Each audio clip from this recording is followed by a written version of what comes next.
नमस्कार दोस्तों, हम फिर से लेकर आ चुके हैं आप लोगों के लिए सुबह की सभी ताज़ा और बड़ी खबरें। फटाफट अंदाज में एक एक कर बताएंगे आपको आज देश और दुनिया से क्या बड़ी खबरें निकल कर सामने आ रही हैं। लेकिन उससे पहले दोस्तों एक नजर डालेंगे सुर्खियों पर। आपको बताते चले दोस्तों, शाहरुख खान के सपोर्ट में आई कांग्रेस, बोले शाहरुख खान एक राष्ट्रवादी, इसके बारे में आपको बताएंगे। वहीं पर अगली बड़ी खबर में हम आपको बताएंगे दोस्तों, भारत जोड़ो यात्रा के 100 दिन पूरे होने पर राहुल का बायोडेटा आया सामने। 2024 में भाजपा को नुकसान ही नुकसान, जी हां, सत्ता से जाएगी बाहर, भारत जोड़ो यात्रा का दिखा असर। वहीं पर अगली बड़ी खबर में हम आपको बताएंगे, नीतीश कुमार ने भाजपाइयों को जमकर दौड़ाया। जी हां, दरअसल बोला शराब पर हमला, बोले बीजेपी नफरत फैला रही है और शराब जहरीली भी बीजेपी ही फैला रही है बिहार में। वहीं पर अगली बड़ी खबर में हम आपको बताएंगे दोस्तों, मोदी के कहने पर हिमाचल में अडानी ग्रुप ने की 2 सीमेंट प्लांट बंद, कर्मचारियों को काम पे न आने को कहा। जी हां, सुक्खू के सीएम बनते ही बिलबिलाई भाजपा।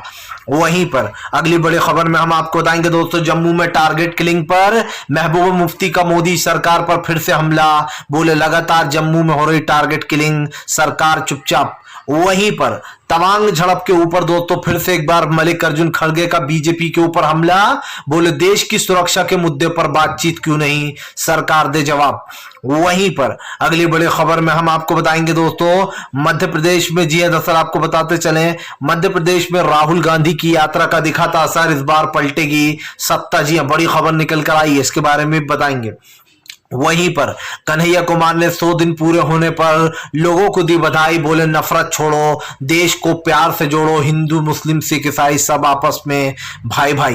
वहीं पर अगली बड़ी खबर में हम आपको बताएंगे दोस्तों, दरअसल आपको बताते हैं, सुखवेंद्र सिंह सुक्खू पहुंचे राहुल गांधी की भारत जोड़ो यात्रा में। जी 100 दिन पूरे होने पर हिमाचल के सीएम ने भी किया राहुल गांधी का जमकर आदर सत्कार, बताएंगे क्या कुछ बोला है।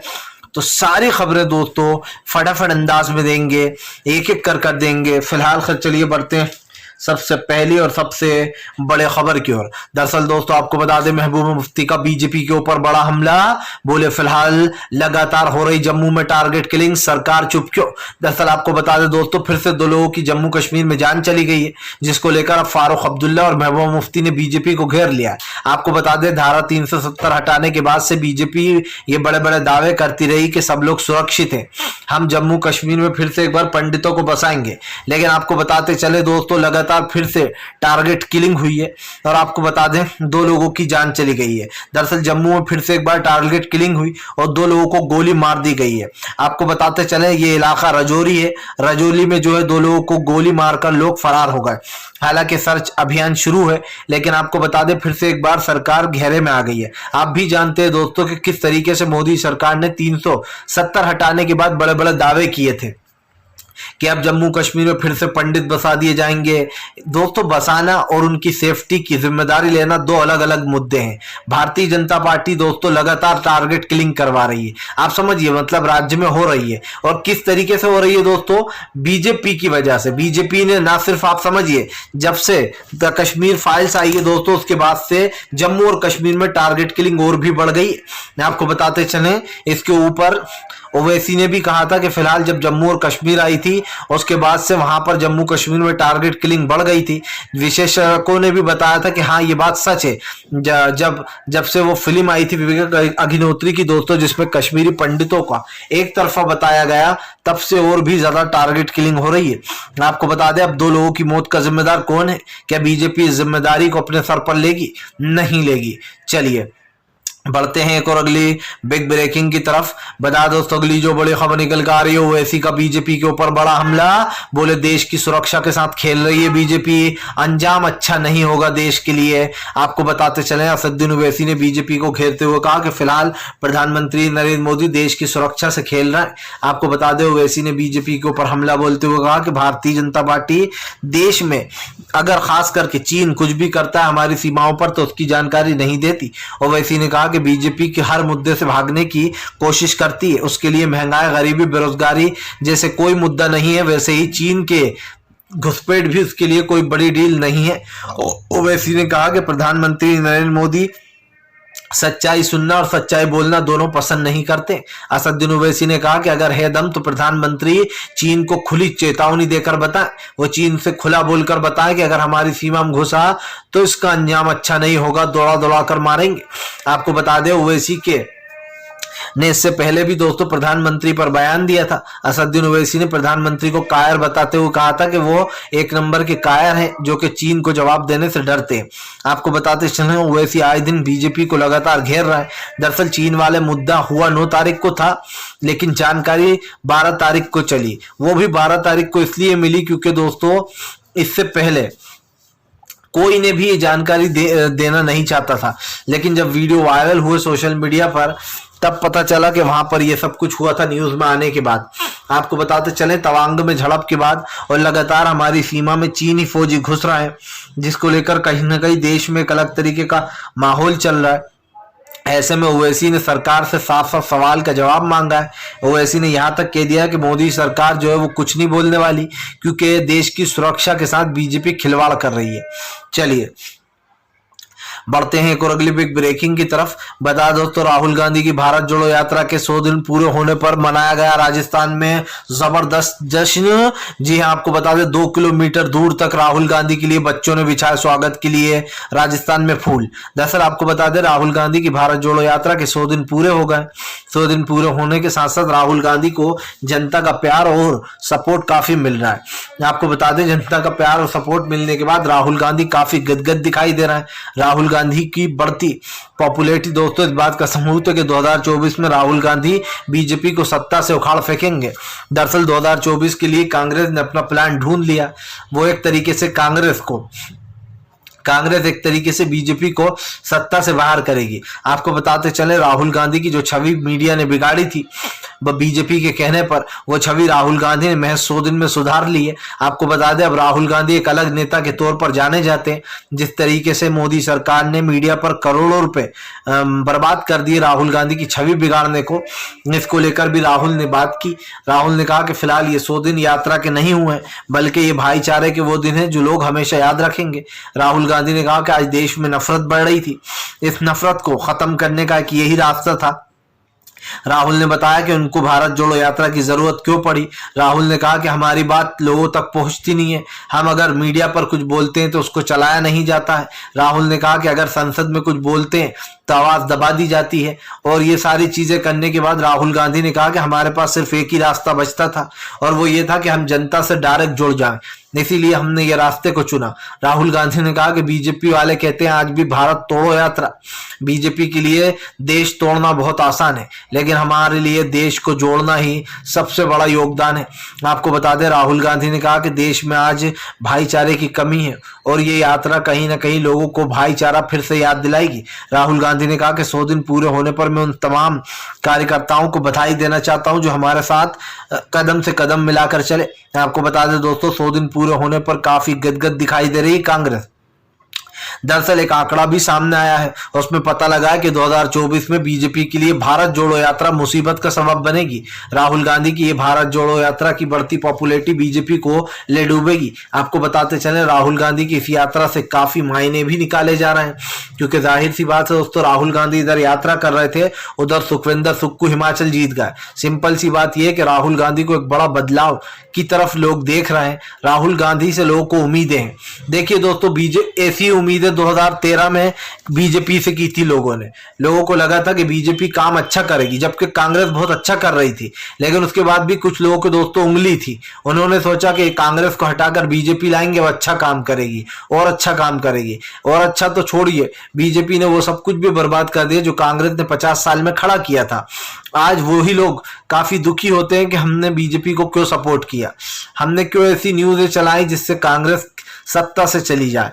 दोस्तों ये विरोधी मीडिया ने कांग्रेस के खिलाफ खूब जहर उगला था, लेकिन आज जब बीजेपी देश के सारे रूल्स तोड़ रही है, कानूनों की धज्जियां उड़ा रही है, तब भी मीडिया प्रधानमंत्री नरेंद्र मोदी की तारीफ करती है। ये है दोस्तों आज इस देश की सच्चाई। चलिए बढ़ते हैं एक और अगली बिग ब्रेकिंग की तरफ। बता दोस्तों अगली जो बड़ी खबर निकल कर आ रही है आपको बता दोस्तों, बिहार की विधानसभा में जमकर हंगामा। तेजस्वी बोले बीजेपी वाले करा रहे हैं ये सब कुछ, तेजस्वी के ऊपर उठाई गई कुर्सी। दरअसल दोस्तों कल जो है बिहार की विधानसभा में जमकर हंगामा हुआ। तेजस्वी यादव ने बीजेपी के ऊपर हमला बोलते हुए कहा कि जहरीली शराब का बिजनेस बीजेपी कराती है, उन्होंने ही यहाँ पर लोगों को छोड़ रखा है जहरीली शराब बेचने को।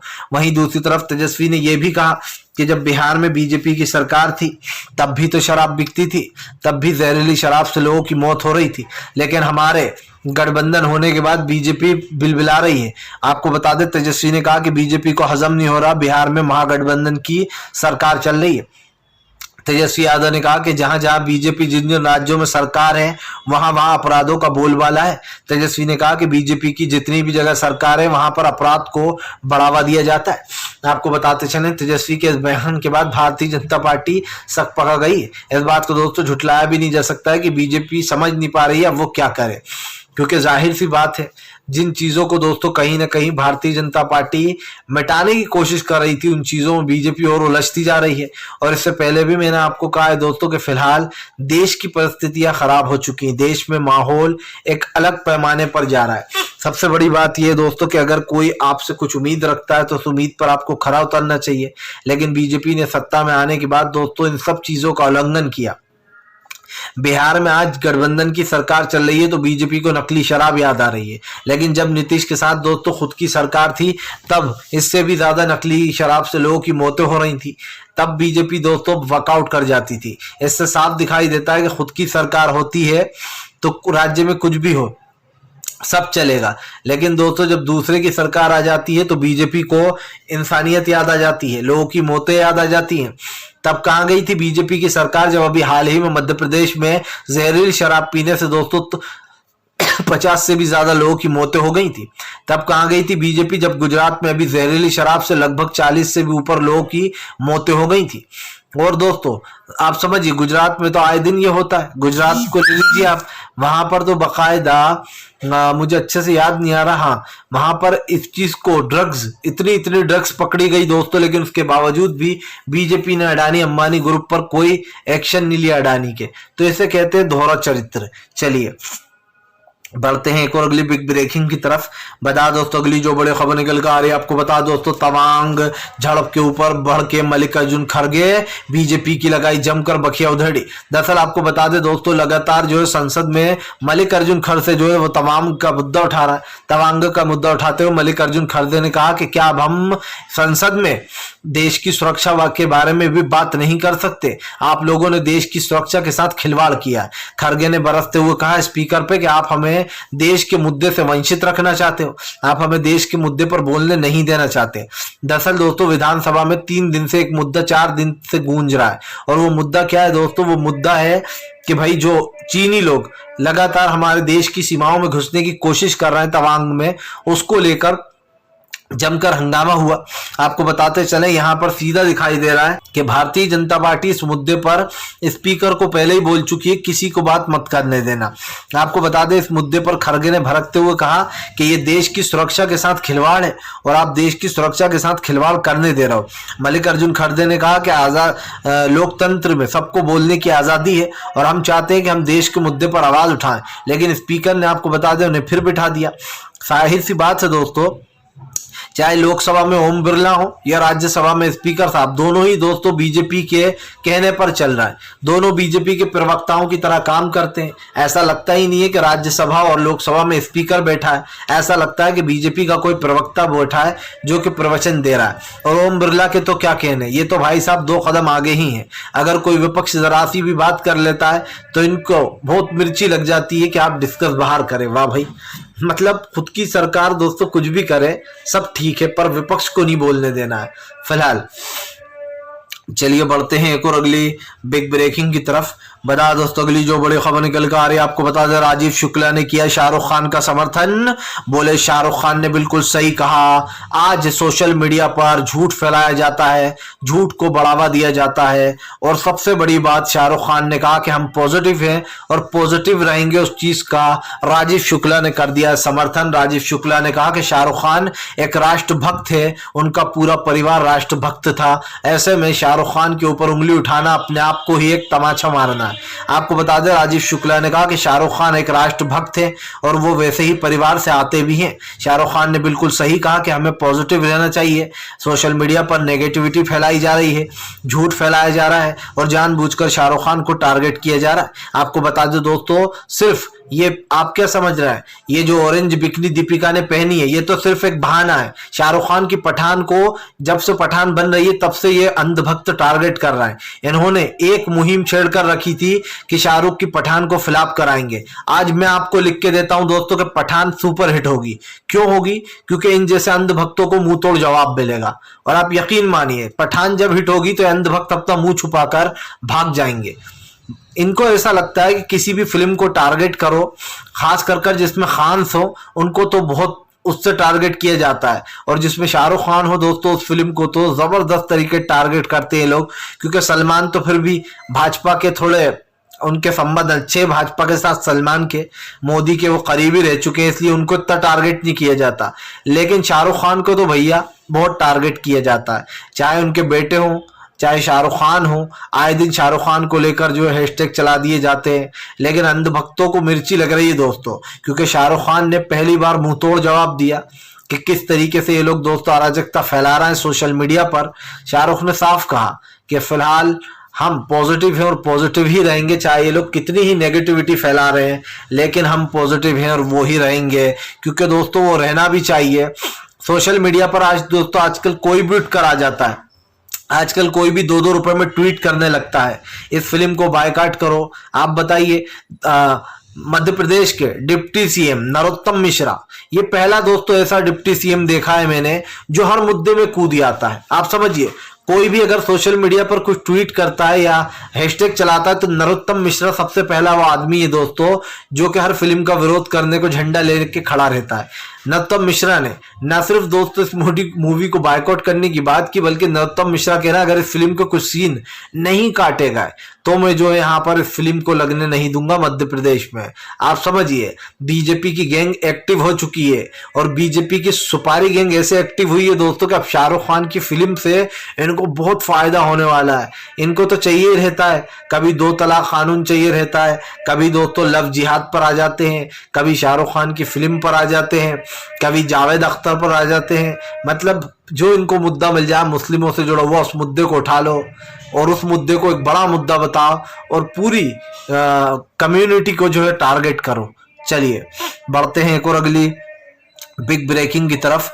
बता दोस्तों अगली जो बड़ी खबर निकल कर आ रही है आपको बताते चले दोस्तों। सुखविंदर सुक्कू का बड़ा बयान, बोले फिलहाल राहुल गांधी के 100 दिन पूरे होने पर देता हूं बधाई, अब हिमाचल में चलेगी कांग्रेस और प्यार की सरकार। दरअसल सुखविंदर सिंह सुक्कू ने बयान देते हुए कहा कि फिलहाल 97% वाले हिंदू राज्य ने हमें जिताया है, यानी कि ये राज्य भी चाहता है कि देश में प्यार मोहब्बत और भाईचारा फैले। सुखविंदर सिंह सुक्कू ने कहा कि हम उस राज्य से आते हैं जहां पर सबसे ज्यादा संख्या हिंदू भाइयों की है, यानी कि 97% हिंदू भाई रहते हैं यहाँ पर। उसके बावजूद भी कांग्रेस को लोगों ने जिताया है क्योंकि कांग्रेस की विचारधारा से लोगों को प्यार है। सुखविंदर सिंह सुक्कू ने कहा कि बीजेपी सिर्फ नफरत फैला रही है और वो देश को 2 हिस्सों में बांटने की कोशिश कर रही है, लेकिन हिमाचल के लोगों ने हमारा साथ दिया। हिमाचल के लोगों ने बता दिया है कि देश में कांग्रेस की विचारधारा चलेगी, बीजेपी की विचारधारा नहीं। दोस्तों कांग्रेस करती है मुद्दों की बात, कांग्रेस करती है रोजगार की बात, भाईचारे की बात। बीजेपी करती है कि अगर अल्लाह अकबर बोल सकती है ममता तो जय श्री राम क्यों नहीं। हर एक के ऊपर यही फॉर्मूला, ये मंदिर तोड़वा रहे हैं, ये मंदिर को तोड़वा देंगे। सारे विपक्ष पे बीजेपी एक ही आरोप लगाती है और ये भी आरोप लगाती रहती है कि भैया कलमा तो पढ़ लेते हैं लेकिन जय श्री राम बोलने में ने शर्म आती है। और ये बीजेपी का बहुत पुराना हथियार है। आप समझिए, एक धर्म के आप हो तो उस धर्म की इज्जत करना सीखो। आप अपने चुनावी फायदे के लिए हिंदू भाइयों का यूज कर रहा, उनके जय श्री राम के नारा इतना पावन नारा है दोस्तों, उसके बावजूद भी इतने पावन नारे को हर कहीं लगाते। किसी को पीट रहे हैं तो जय श्री राम, कहीं दीवार तोड़ना है तो जय श्री राम। जय श्री राम के बारे में दोस्तों इनको कुछ पता भी है कि वो कितने दयालु और कितने प्यार के अच्छे थे, वो लोगों से प्यार किया करते थे। इनकी तरह नहीं थे वो कि वो नफरत फैलाते थे देश में। फिलहाल दोस्तों वीडियो अच्छा लगी तो लाइक करें, चैनल पे पहली बार आए सब्सक्राइब दोस्तों जरूर।